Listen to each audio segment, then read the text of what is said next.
Hey, Bobby. Do you want to hear a jingle? A jingle? Jingle. Jingle jangle? Are you ready to be blown away? Oh boy, yeah, let's hear this. My best friend's name is Mike, and great minds think alike. I like what he likes what I like. Mike. I like what he likes what I like. Mike. Your best friend? Yes, boy. Sorry, is there a problem? You're a real scumbag. You're a real scumbag. I sit here for over 2 years, 3 years, best friend in all the land. Guess what, Bobby? You're my best friend in all of America. You know what? I don't care about that. You're no longer my best friend in all the land. You are no longer my best friend in all the land. I am, Bobby. I am. I'm replacing you with we can Alan. have more than one best friend. No, bull. I have more than one best friend too, but you are the best friend in all the land. I mean, over everybody. Right. That's you. But no, you throw Drummy ahead of me. It comes some old cheap towel that you just throw, or your old jizz rag that you just throw in the trash. Curtain. Oh man, I'm glad we figured this out now. Oh my god, Bobby. It's okay. It's okay. I class us as best friends, Bobby. I class me and Mike as best friends. Well, I class me and you as best friends in all the land, meaning all right, you're above all. All right, Bobby. You can finish that statement with what I do with you as well. That you're better than everybody else. You are better than everyone else, Bobby. Okay. You're just saying that to like appease me. You're just saying that, but you don't mean it. Bobby, you know I love you. Hey, it doesn't feel like you don't do those songs for me. Guess what, Bobby? I don't tell Mike that I love him. Well, that's because he's not very lovable.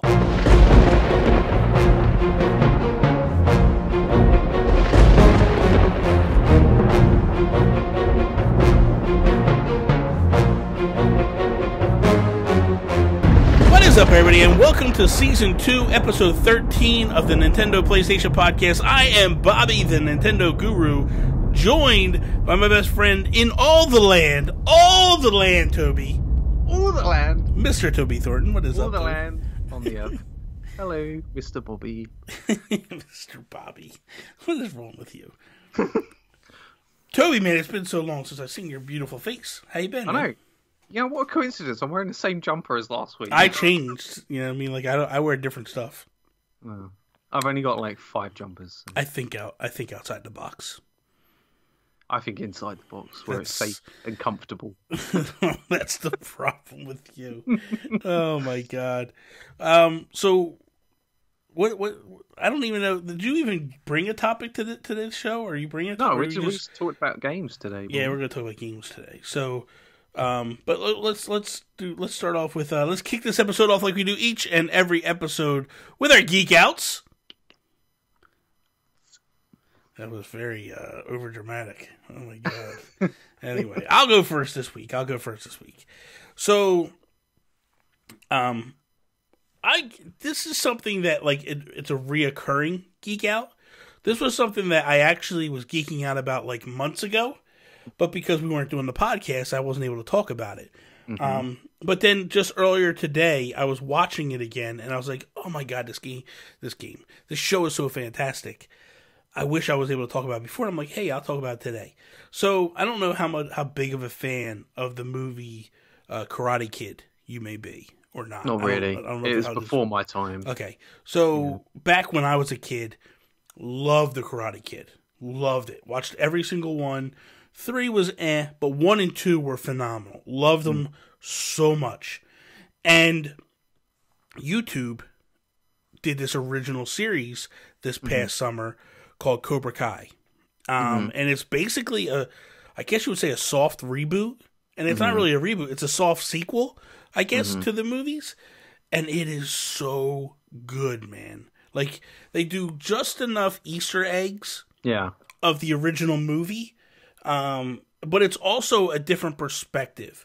So if you liked Karate Kid is basically a kid that moves to California, gets bullied and picked on, and then he finally meets this guy, Mr. Miyagi, who teaches him karate through these weird techniques of like, hey, clean this car, but no, you're going to do it this way. And then teaches him another thing about painting fences and all that. And then the kid thinks he's not learning anything. And then Mr. Miyagi's like, hey, it's just that, oh, wow moment, like the holy crap moment. I am learning. Like he starts to like wax the floor, or wax the car. And he's doing all this stuff. And essentially everything he's been doing the whole time has been teaching him karate the whole time. So you see that perspective. And you see Daniel as the kid being picked on the whole time. But you never really see it from Johnny Lawrence, the bad guy in the movie, his perspective. And that's what this show is based upon. This show is, well, Johnny really wasn't a bad kid. He had his own problems. And there was other things. And it's crazy when you watch the show.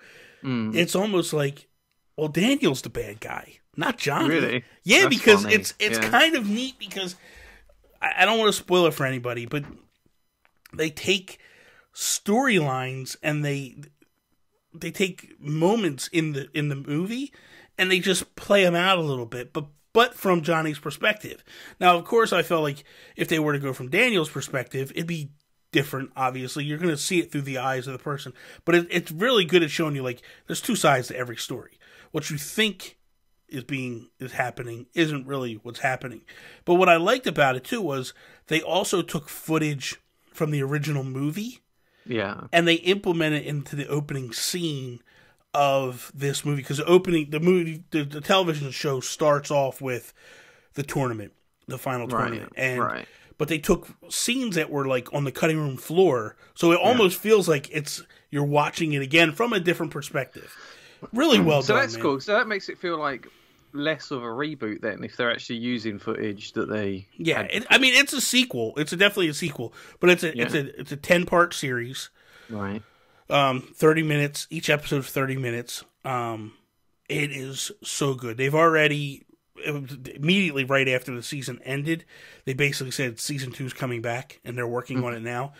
Oh my god, I love it. I actually bought YouTube Red because of it. Yeah, what they did was they give you a free demo of YouTube Red. You get a week thing, and I was like, I binge watched it all in like 3 days, and I'm like, this was so good.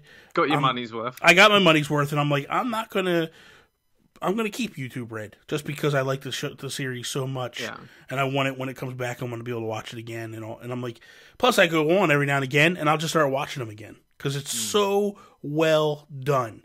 Like there's moments in it, like I said, that are just flashbacks, but it's not done in a hokey way. You know what I mean? Like just today I picked up on something that was like, because I was watching it before we started, and they were talking about like having trouble breathing, and that's like there's a moment in Karate Kid where Johnny Lawrence is choking Daniel LaRusso, and he's like, he punches him in the stomach, and he's like having trouble breathing, sweetheart, and stuff like that. And it's like, or that was actually Karate Kid 3, but they take moments, and like catchphrases, and they implement them into this, and it's like so good, man, just so good. Everything that they did with it is.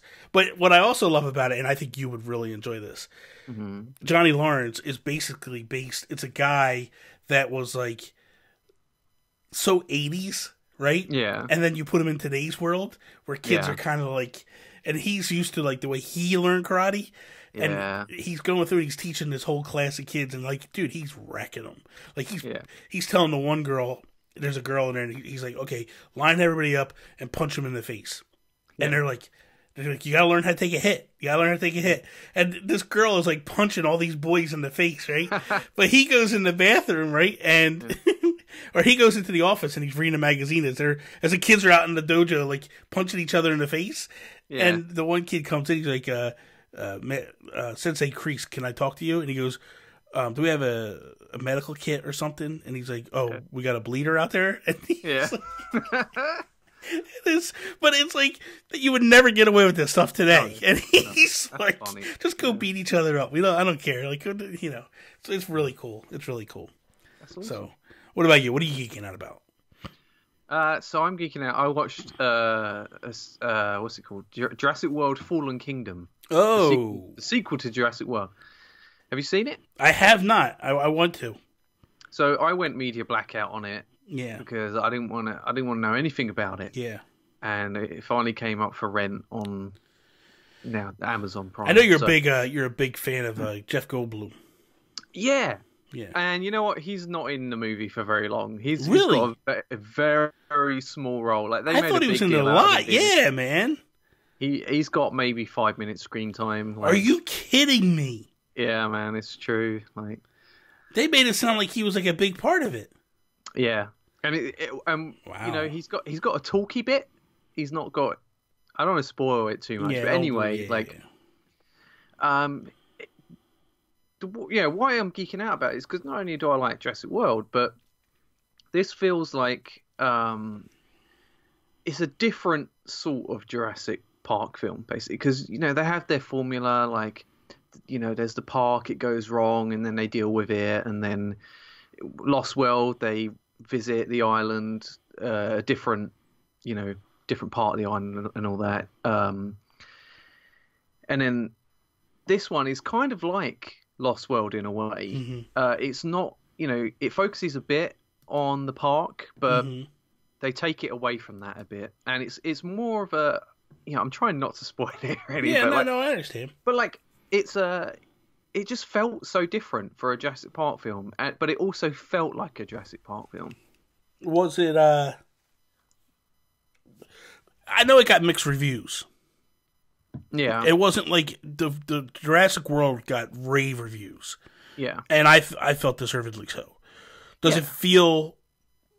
Does it stand up in your mind? Jurassic World, the original, was a bit like a reboot in a way, and I think they did a good job with what they did with it, but it's very formulaic. Yeah, but this one is so different.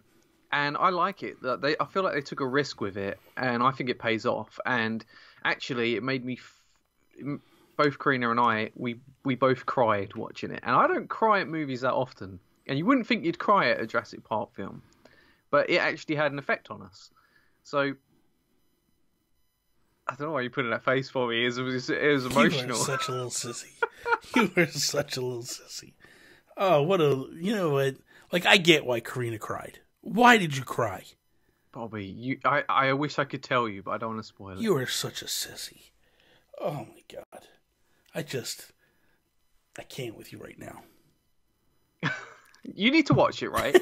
And then we'll do... I'm only kidding. I'm only kidding. A spoiler card. Are you kidding me, dude? I got a card from this girl now it's last week, but as people are listening to it. But like the girl that sent me the Amiibo cards, she sent me a card too.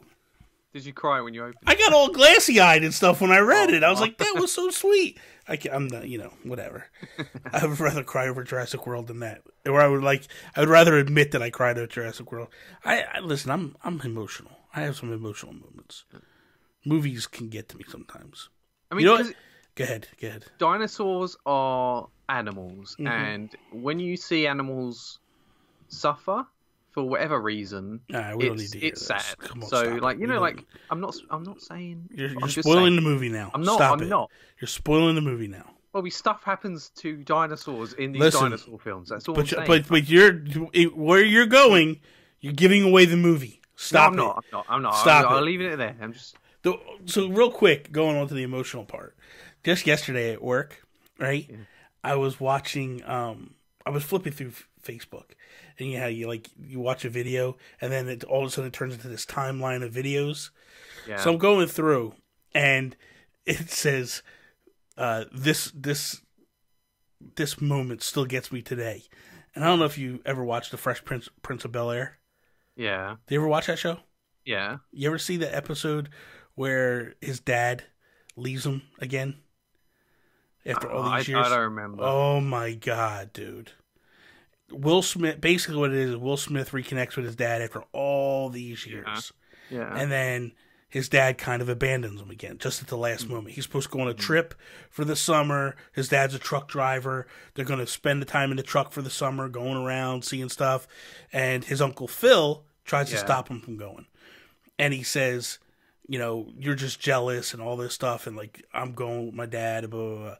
So then, just before they're supposed to go on a trip, his dad shows up and tells his Uncle Phil, like, I'm not going to be able to take Will. I got this big job come up and I got to take it, and there's only room for one person in it. I can't take Will, and he's getting ready to leave. And as he's getting ready to leave, Will comes in the room. He's like, Dad, let's go. We're ready. And he's like, so then he tells him. So then his dad leaves, and his Uncle Phil's trying to, like, you know, it's okay, man. It's all right. Like, it's okay to be mad. He's like, I'm not mad. And next thing you know, he breaks down, this emotional scene, and he's yelling and he's crying. And I'm sitting in the office at work and I'm crying. Because every time I watch that scene, it just hits you like a ton of bricks. And I'm like, I'm sitting at work and I'm like, I start wiping my eyes, like, I got customers going to come in, man. They're going to see me crying. Like, what am I doing? So I gotta stop. So anyway, it's good stuff. Good stuff. Yeah. Good stuff. As Toby likes to say. So, for this week, we're going to basically do something a little different. I didn't really want to do a Game of the Year episode. I don't know whether we'll do one or not this year. Who knows? But I kind of just want to take this episode to kind of talk with you about, we'll just take turns going back and forth and talking about some of our favorite games that we played this year so far. I'll start with you. Against my better judgment, I'll start with you. And I'm just, you know, we'll just take turns back and forth. We'll just have a little chat, Toby. So I want to start off with the most recent game that I played. Okay. Is Overcooked 2. Oh, God. Oh, this game sucks.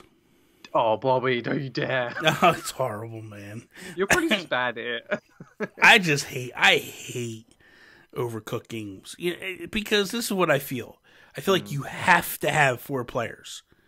That game is not made for 1 player or 2 players. It is made for 2 players because it's I not. are playing it and we're doing well and we're having a lot of fun.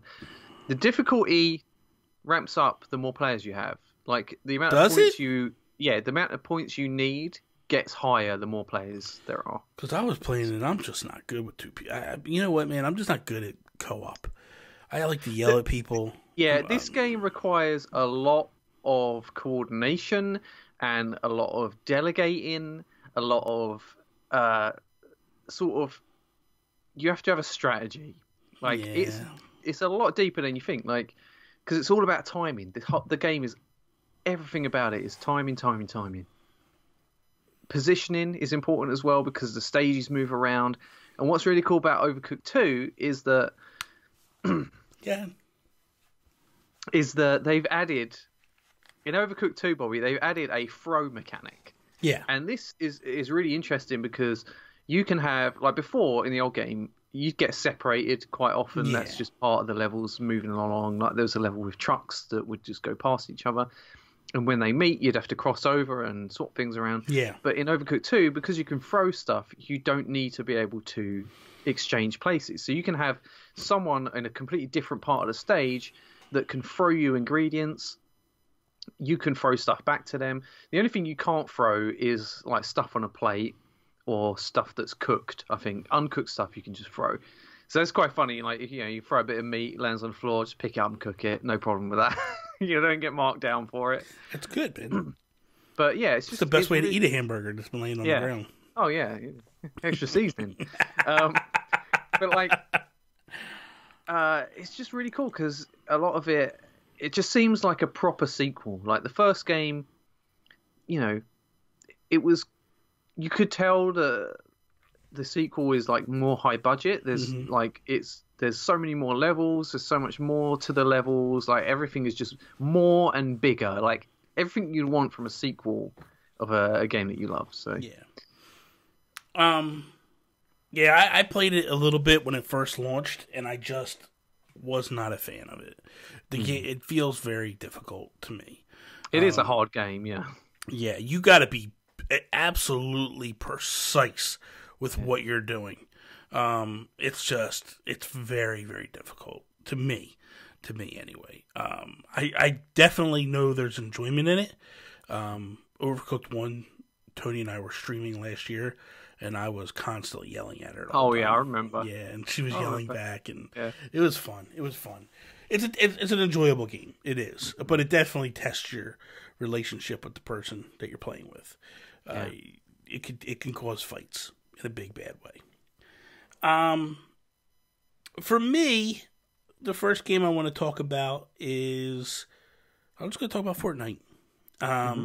So when this game launched originally, I picked it up on the Xbox, played a few matches, didn't get into it at all. Had no clue what was going on.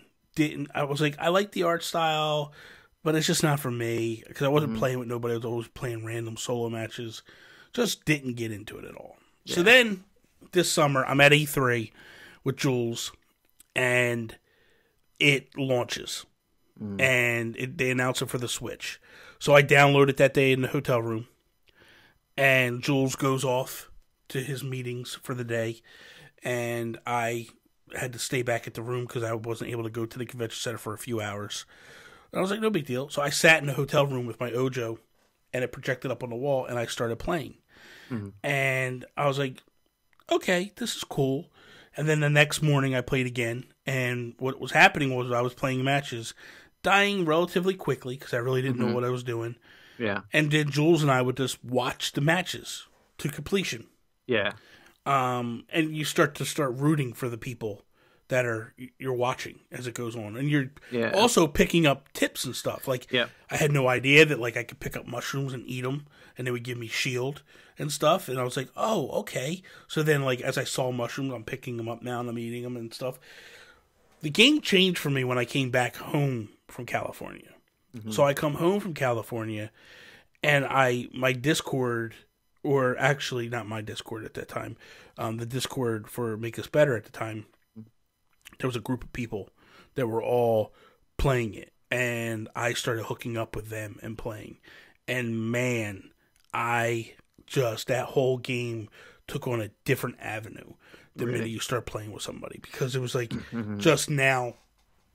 I play random solo matches now, and I enjoy it. But when I play with people, so much fun. Because it's crazy. Like, you play the best, and I'm going to tell this story. I've told it numerous times, but it is the funniest story ever. So I'm playing one night. I'm playing with Rybo and Joseph Moran, Mr. Badbit. And we're going to Whispering Woods. It's this area where it's all woods and stuff. Lonely Lodge. I'm sorry, Lonely Lodge. It's like an old campsite. And to the right of it is a mansion. And I tell Joseph, as they land in the lodge, I go just divert a little bit to the mansion, because Joseph and Rybo are just so good. They're hitting chests much quicker than I can. Yeah. And I walk away with no weapons. So I'm like, well, maybe if I go, I don't tell them this. I'm like, I'll just hit this little mansion, and I'm by myself. Yeah. And I could go through the mansion and loot the whole mansion, and I'll have weapons.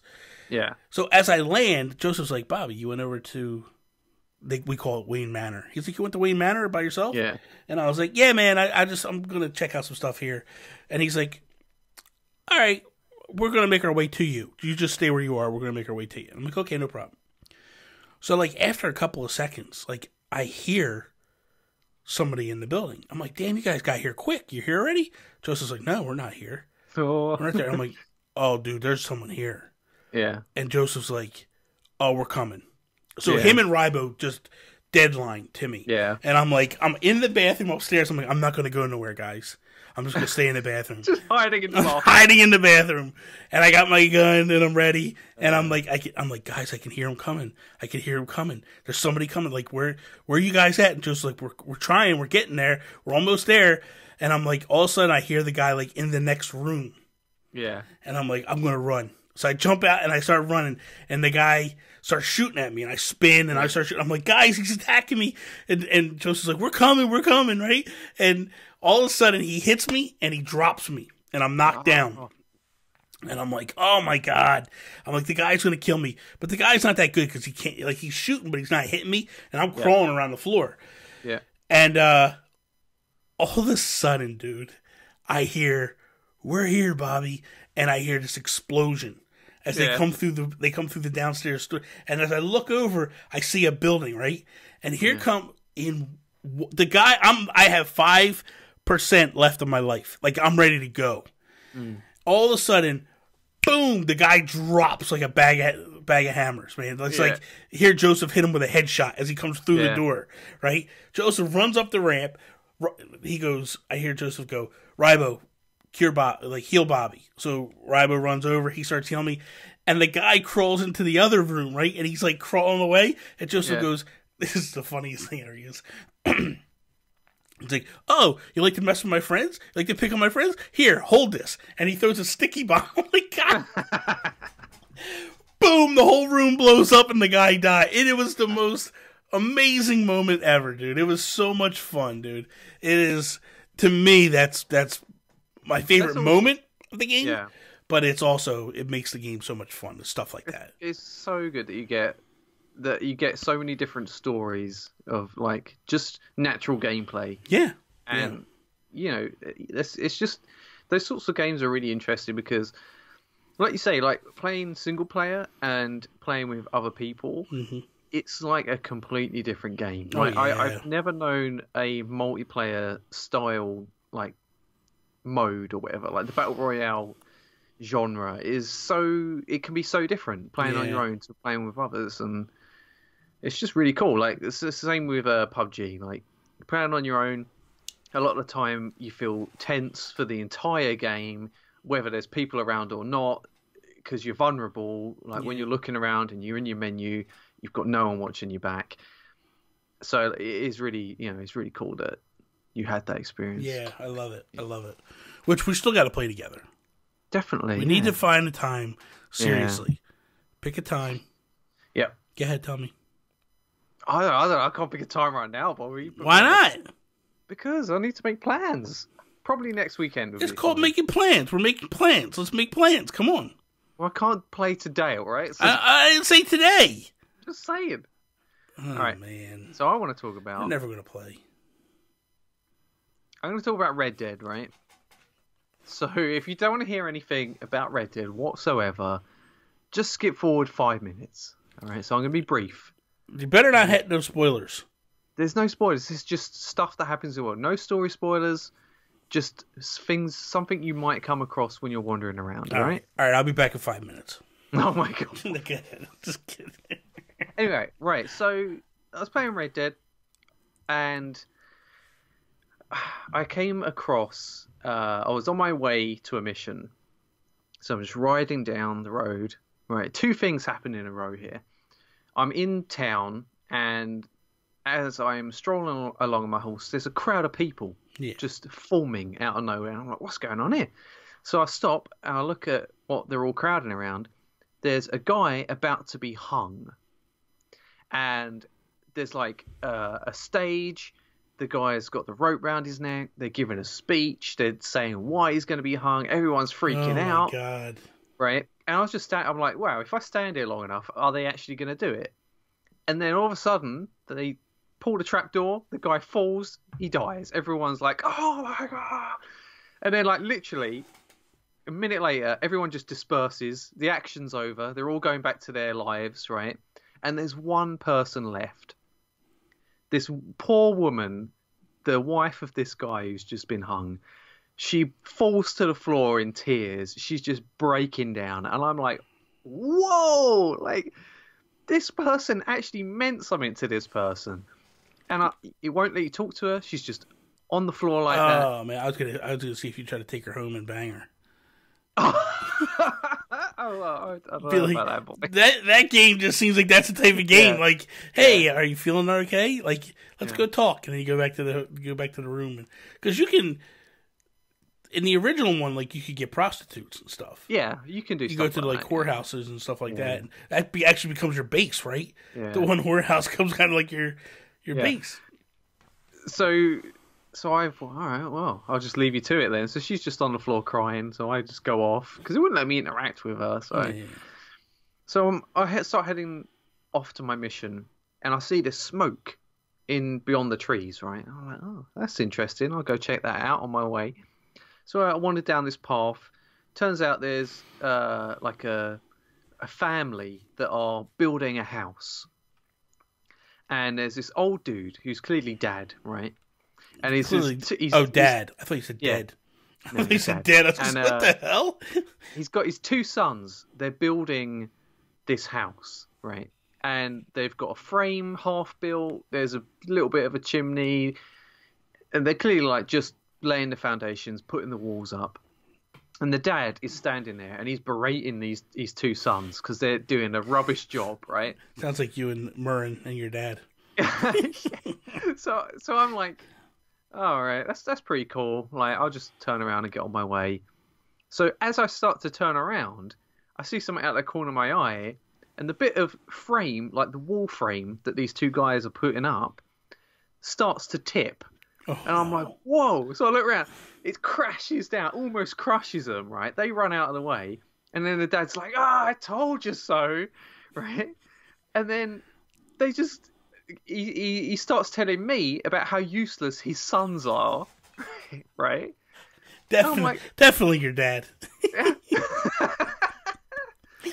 So it's just like a natural thing that I came across. They were just building a house. It starts to collapse. He's telling me his problems.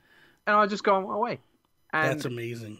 It made me think of like the detail that is in this game, that anybody could have missed that one scenario. Yeah. The game is full of stuff like that. And that just goes to show like how much work has gone into this game. You know, the small details, the moments that you can miss, but if you catch them, they feel so unbelievably special. That is spectacular. That's what I like. Grand Theft Auto is a little like that. GTA 5 is a little like that, where it's the same thing. Like, you're just driving down the street and there's people on the street and you can interact, but not like that. Not like you go over and people. But I like that. I like that aspect of it. It's pretty cool. I mean, that's similar to Zelda a little bit in terms of like you would go something and see something happening, and it's like, you know, I was watching. Was I watching or playing one day? And there was like 2. I was watching somebody play the other day, and in the Hyrule Castle, there was 2 moblins fighting each other. Mm-hmm. He set them up, and they just started fighting each other. That's awesome. Yeah. And I was like, oh my god! Like, and he's staying back, and they're just beating each other up, and it's like, that is awesome just to see. Like, it's cool when the AI interacts with each other. It makes it feel alive, and like they're actual. Yeah. They've got brains. Like, I agree. You know, I agree. They're not just computer programs. Yeah, no, I agree. One quick thing about Red Dead Online. Here we go. Right? I saw a highlight reel clip of Red Dead Online. I've not played it myself, but it was so funny, right? There's this guy. He's talking. This happens a lot, by the way. Right? Yeah. He's talking to another player. I can't remember what they were talking about, and it's this woman. And then out of nowhere, this guy rides up on a horse, throws a lasso around this woman mid-conversation, bombs it off on his horse, and she just gets dragged away, like mid-conversation, and she's like across the Holy ground. Holy cow, man. And apparently that happens all the time. Like, I've seen loads of clips of people just getting lassoed and dragged off. I was watching a clip the one day where a guy is riding along with his horse, and he gets off the horse for a second, and he like walks away for a minute, and a tree just falls down in the woods and lands on the horse and kills the horse. And I'm like, what the hell? Like, what is going on? And then I saw another one where someone was someone walked up and punches a horse in the face. Yeah. And the horse spins and kicks the guy square in the mouth. And the guy just drops, man. Yeah. And I was like, this is really, really cool. What did you think was going to happen? I don't know, but it's like, you know, like you think a lot of times, like, oh, it's a game, whatever. Well, exactly. Yeah. You don't think that the horse is actually going to spin and kick you in the face. You know what I mean? Like, it's just amazing. What happens when you take 10 years to make a game? Yeah, you have time to do stuff like that. I actually pulled my Switch up because I know that I'm getting old and I'm going to forget games. But as I pulled it up, the one game that I'd be remiss if I didn't talk about is Let's Go Pikachu.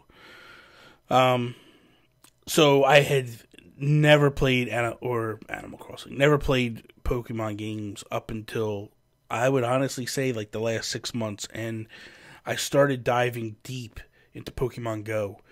The last 6 months, me and Miguel have been doing raids together, going around like every couple of weekends. We'll just go out and hunt and all that stuff. Probably stop now because it's getting cold out and stuff. But and the whole reason I started doing Pokemon Go was because of Let's Go Pikachu and Let's Go Eevee. Yeah. When they announced that I could transfer Pokemon into the game, I was like, it took on a different aspect for me. And I was like, oh, I want to have some really cool Pokemon that I could transfer into the game. Now I don't want to transfer Pokemon into the game because what I've built in Pokemon Go is like That's special funny, to yeah. me. Yeah. Yeah. But with Let's Go Pikachu, so it's basically a reboot, like a soft reboot of the original game. Yeah. And I never played the original game at all. Mm-hmm. And last night I was playing by myself because a lot of times I've been playing on streams. Mm-hmm. And last night I was like, you know what, I just want to do a little grinding and stuff, not on stream and all that. And I realized, like, I really love this game.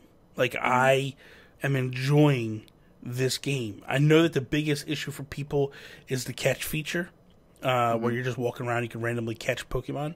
But, like, dude, there's so many battles as well going on. Like, I don't understand why people are just so honed in on that aspect.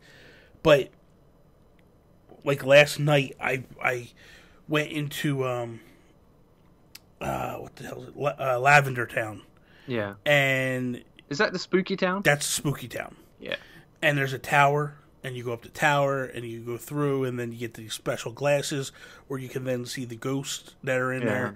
Yeah. And it's all because of Cubone.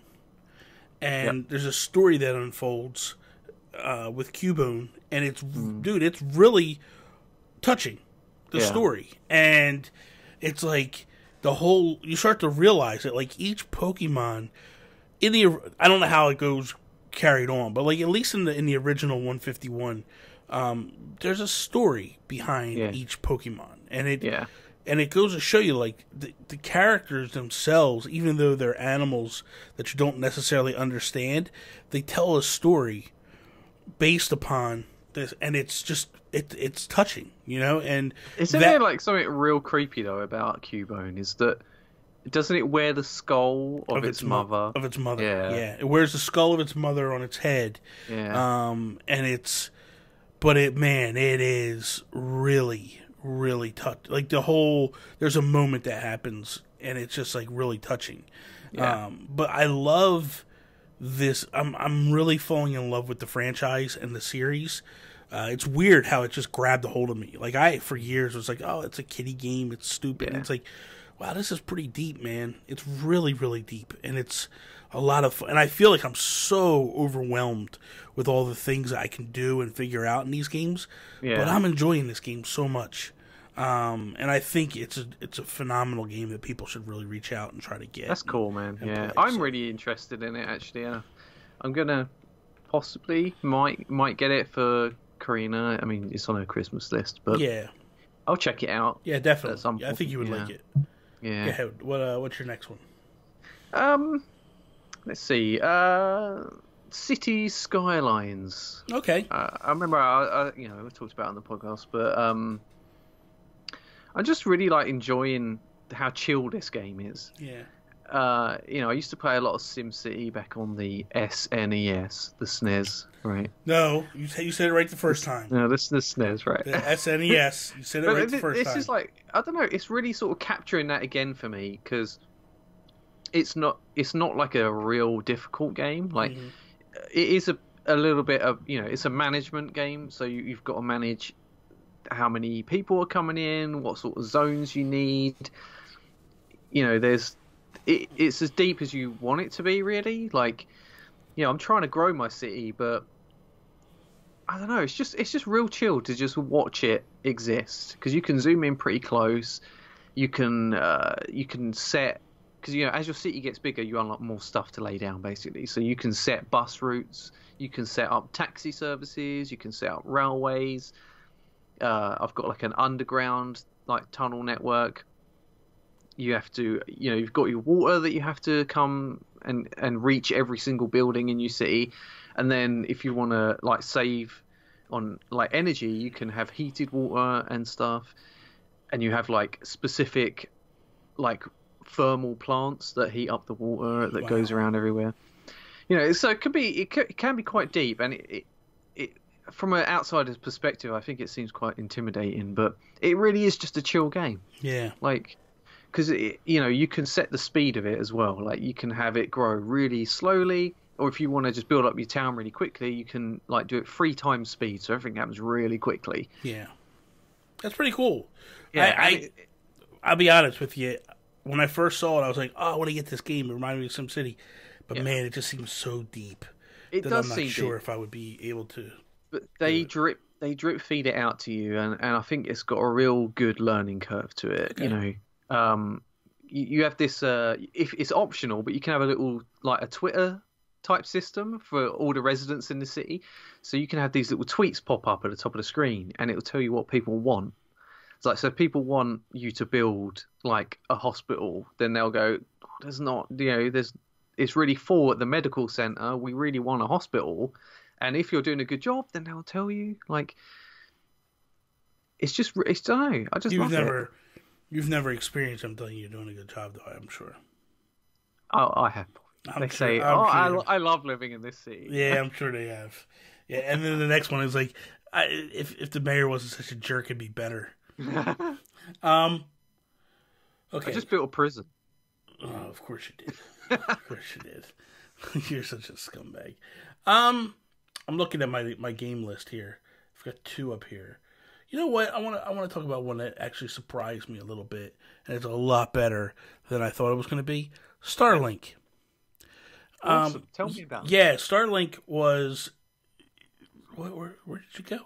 I was gonna say it got awfully dark in there, man. It got real overcast. It's like grey outside. I know. I was like, what the hell? Toby just went dark over there. So obviously when this game got announced, I was like, oh, that's cool. Toys to life. Meh. Not a fan. I was the same, yeah. Yeah. And then this E3 they announced Star Fox. And I was like, oh, that's kind of cool. That's kind of neat, But I actually bought the thing as it went on, and I bought the one for the Switch, and man, it is the Star Fox game we should have had. It is so good. Yeah. Voice acting, amazing.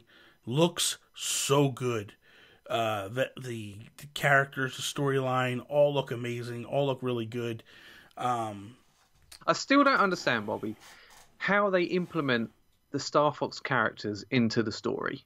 Like, how do they explain that? So what happens is this team from Starlink are just out in space, and they're doing their thing, and they are all of a sudden being attacked by their enemy, and the Star Fox crew are actually on their way to go fight Wolf. And they cross paths with these people, and then what ultimately happens is the Star Fox is like, we got to help, so they dive in. The Star Fox team dive in to help them, and then when they get in, they realize, well, there's some tech that they could teach us and help our weapons and stuff to defeat Wolf and Andros. So let's work with this team to get better. Do you end up actually fighting Wolf and Andros at any point? I don't know. I know Wolf is in the game. Right. Because Wolf is my favourite. I love. Yeah. Like on Lilac Wars or Star Fox 64, my favourite mission was always the Snow Planet, where you fight Wolf and the pig character and the gecko thing, whatever it was. Like that was just awesome. Having just a pure dogfight, just flying around shooting. Was awesome. So there's a moment in the game that really got me excited. And it's when you're playing. Sorry, I think my dog saw a cat in the garden or something. It's going nuts. Who is it, Riley? It's Riley, yeah. Of course it's Riley. Of course it's Riley. Control your dog. Oh, he's going to knock my guitar over. Riley, come here. What is going on with this thing? Riley, come here. We're trying to do a show here, Toby. What do you want me to do, Bobby? Lock him up someplace. He's locked in with me. Yeah, well, that's doing a real good job, isn't it? All right, 1 second. Go ahead. Sorry. Hurry up. My Lord, what the unprofessional. You know, people, I'm very sorry for this. I'm sorry that Toby is always so unprofessional. He's late to a lot of shows. Then we get stuff like this. Like, I don't understand what's going on right now. We're trying to talk about Starlink, and this is just what happens. Like, this is, look at that mutt, that hideous looking creature over there. So let's see what Toby has on his background there. He has that Zelda book. Has a lot of PlayStation games back there. A lot of PlayStation games behind him. Can't really see everything. I don't know if it's any good. Anything's any good back there. But I'm back. Okay, welcome back. Were you saying something? I was talking about your background. Oh. I was letting the people. I was trying to. They don't want to see now. They've already seen enough. All right. So the thing is that so the moment that really got me excited was I'm playing, and you build up your special move, your special weapon, and you build it up, and then you hit it. And when you hit it, the whole Star Fox music starts playing. Awesome. And then like the team comes in, and you start hearing them like talking to, like Pepe's talking to you and all that, like building your. It is so cool. It's really good. So I recommend it to anybody to go get it. What about you? You got another game? Far Cry 5. Okay. That was an early release this year that I checked out, and I think I only played it co-op. Okay. Didn't play it single player. I played it with my friend Mike. I know you love Mike. Of course you did. But it's just, it's interesting because it's set in America, which is not that exotic, I have to admit. Like, I'm used to Far Cry games being set in, like, Far Cry 3 is on a tropical, like, island. Far Cry 4 is some made-up place in India. Montana, I think it's Montana or somewhere like that. It's just, I don't know. The setting doesn't quite do it for me. But the gameplay was still, like, pretty awesome, pretty wild. The shooting in that game is top-notch. Like, like, they go wild with it. They make up for the setting by going a bit more wild, I think, right?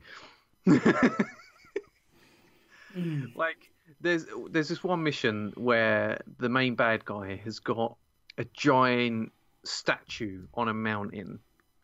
And the mission is you've got to go and take out this statue. You've got to basically go up there and blow the whole thing up. And that mission was a standout one. Because you fight your way up there through these tunnels, and then you get up there and all the bad guys are attacking you, and you end up climbing up this thing and laying some explosives, and then the whole statue just crumbles. Like, you can grab a rocket launcher and fire it at it, and like you're shooting off bits of like arm and stuff.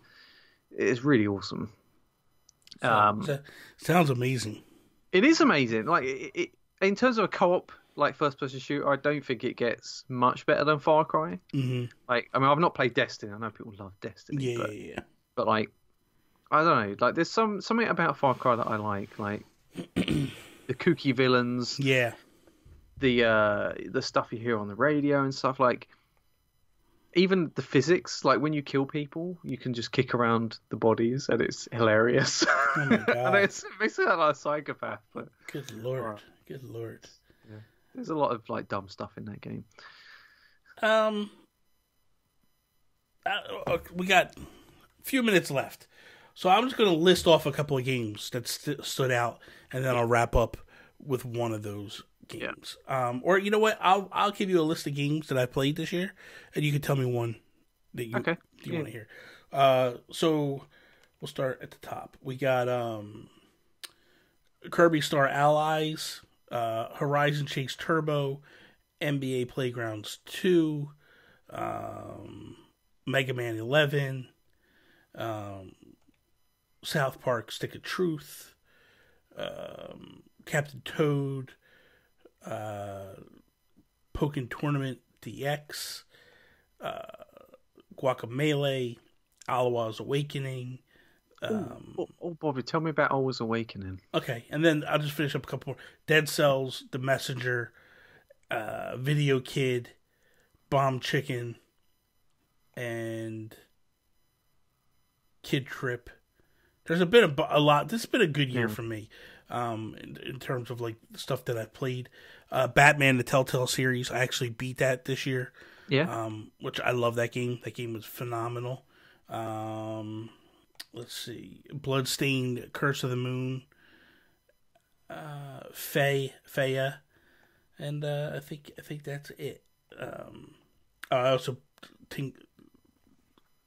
messed around a little bit with Fractured Butthole, but I haven't. You like messing around with Fractured Butthole, didn't you? Yeah, I did. I like that. So, Alwa's Awakening is I did a review on it this year. I liked it a lot. Feels a lot like a classic 8-bit NES game. Yeah. It's made by actually a small team, very small team. So a few of these guys actually worked with Zoink Games.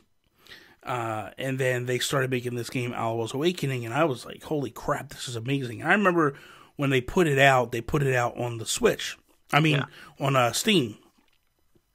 And I reached out to Michael, who at the time was PR with Zoink and Image Inform, who I had built a relationship with because of the fact of, like, we had relationships with them, with both studios. And I asked him, I said, is this coming to Switch? He goes, probably not. I don't think it's going to happen. I was like, okay. And then, man, like months later, they actually leave Zoink and Image Inform. They form this new company, and the rest is history. And so this game came out. Michael reached out to me and said, hey, you want to review it? Do you want a copy? I was like, yeah, absolutely, man. So I got the game. I didn't pay for the game. The game was free. But I was going to buy it regardless because there was so much hype behind this one. I was looking forward to it dramatically. What's the gist of the gameplay though? Like, so basically what it is this group of people come in, and they wipe out the town, and you need to basically, Alwa is actually the name of the town. Okay. And the Awakening is the revival of the town, bringing them back to life and stuff. Yeah. Zoe is the female protagonist in the game. And you go through, you get these weapons that are magic because you have a wand and it could do different things. Like you could do this one thing. It's got a lot of puzzles. I think this game is really up your alley. Like you drop a block and then you can use the block to like float through water. Like you'll walk up to this part where there's land and then there's water and then there's land. It's like, well, how the hell do I get across the water? You can't get across the water.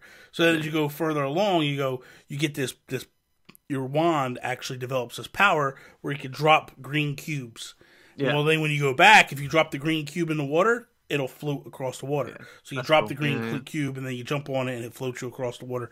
And then as time goes on, like, you get bubbles that you hit it and a bubble will form. You could jump on top of the bubble, and then you could jump on top of the blocks that are higher up.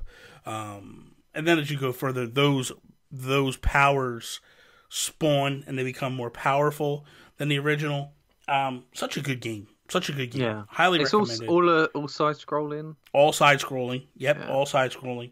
It gave me that feel of like Zelda 2. Ghosts and Goblins, like that type of stuff. Like, it really took me back to the NES era, and I enjoyed it a lot. Like, if you're listening to this and you haven't played it yet, do yourself a favor, go get this game and go play it, because you will not regret it. Like, it is a pretty spectacular game. I love it. I loved it. Yeah, awesome. Yeah, I can't wait to check it out. Yeah. So what about you? Do you have a rapid fire list before we wrap up, or? Well, I just wrote down Spider-Man, Into the Breach. I suppose there's a few other games I was playing this year, but they didn't necessarily come out this year. Mm-hmm. Like, I went back to play more Italju 2 on Switch. Okay. I jumped back into it. I didn't realise that I got right to the end of the game, but didn't beat it on Switch. So I went through and got all of the caves in the overworld, got every single item, got all the upgrades, finished the final boss, did all the dream dungeons, because in the Switch version they added these like extra dream dungeons where they focus on like each dungeon. There's like 4 dungeons and they focus on only one item in your inventory. So you've got to basically solve all these puzzles in this dungeon by using that one item in a menagerie of unique ways, you know. So very, very cool. And then there's the final super secret optional dungeon, which I'm doing at the moment. I'm right into that. So that game is really good, man. That game is another really good game. One of my favorite games. Yeah. Did you see? Was it Hazelnut Bastille? Got funded. Did you support it? I didn't back it because I don't have the money to back it right now. That makes sense. Sense. But it also made me think, because the game's release date is 2020. Yeah. And I think that's a long way away, isn't it? So, you know, I had no... Like, I knew that it was going to get funded at that point, so I was like, they don't need my extra money. Like, it's funded for Switch, which is what I really wanted. Yeah. So, I'll just buy it. They played a weird little game. Mm. Apparently, it was always going to come to Switch. Yeah, I think there was something like they could do it quicker, but I don't know. There's something weird. I think 2020 is not really quicker. No. But I also think what the caveat was a physical copy was going to come to Switch, and it was they just played it. They did a lot of wordplay. Yeah, so I was a bit confused by some of that as well. Yeah, so. I wasn't really a fan of how they worked that out, but whatever. It's neither here nor there. Another game I wanted to ask you if you got, because you threw it on my radar. I bought it. I haven't played it yet. Chasm. I've not bought it yet, but I know it's a good game. It reviewed well. It came out around the time when all the Metroidvanias were coming out. So that's one that I'm definitely I haven't played it yet. There's a bunch of games that I bought this year that I haven't really played. I'm hoping this year to really dude, I just bought Bastion, Drifter, Hyper Light Drifter. Hyper Light Drifter, dude, I love that game just hit so much. Wolfenstein 2, Enter the Gungeon. There's a game called I got that. There's a game called 99 Vidas. Never heard of it. It's a new game. It's on the Switch. It actually was on the PS4 first. And I got a review copy this week of it. It's a beat-em-up, side-scrolling. But the cool thing is like you can play with your friends online, and they could jump in. So it's kind of like a Double Dragon type game. Yeah. But like your friends could jump in with you and play. It's really, really good, dude.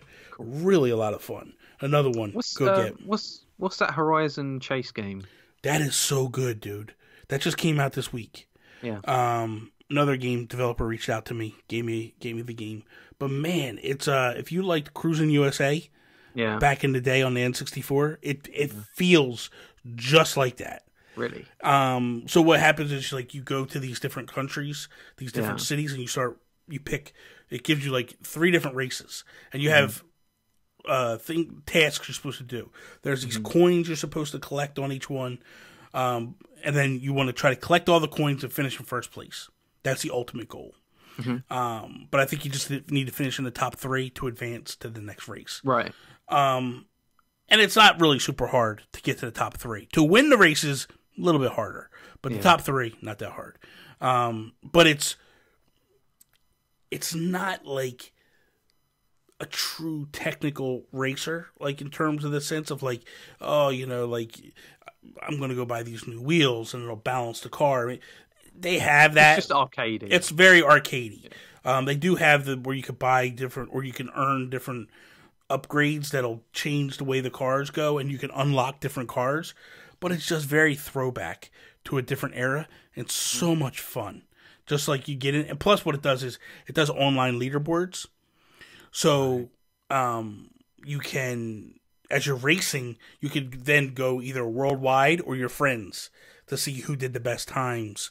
And it actually pushes you to replay levels and try to beat people. Isn't it like the art style is like proper cel-shaded, vibrant? Like is that that game? Yeah, it's pretty yeah. What about the music?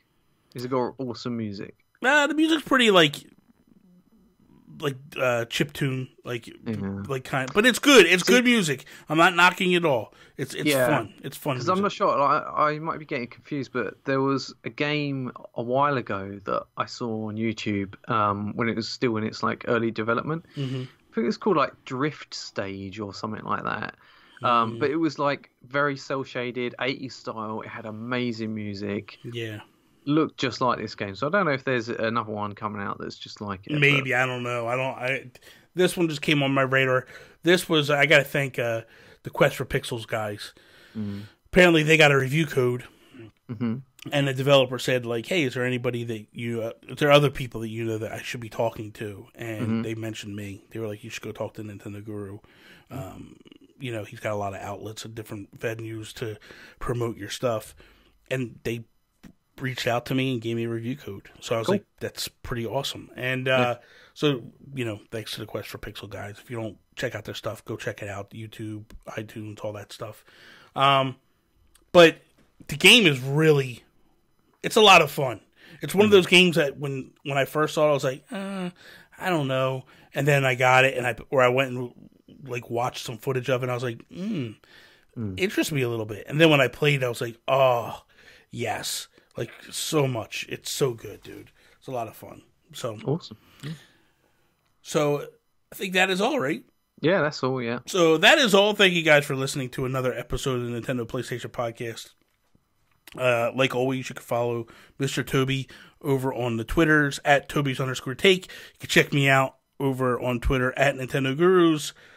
That is all. Peace out, Preston. Peace out, Cub Scout.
I'm eating. Oh, I'm eating. I'm enjoying this delicious apple pie. Oh. It's not even filled. Look at that. Chunks of apple in it. You British are just...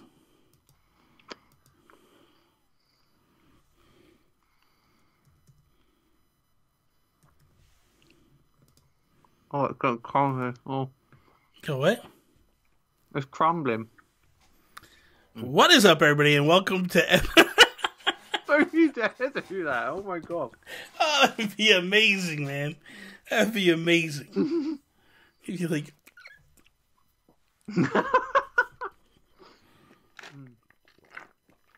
Oh, man. My battery's running out on my mouse. You may want to change it sometime. I'll change it after. Change it after. Change it after.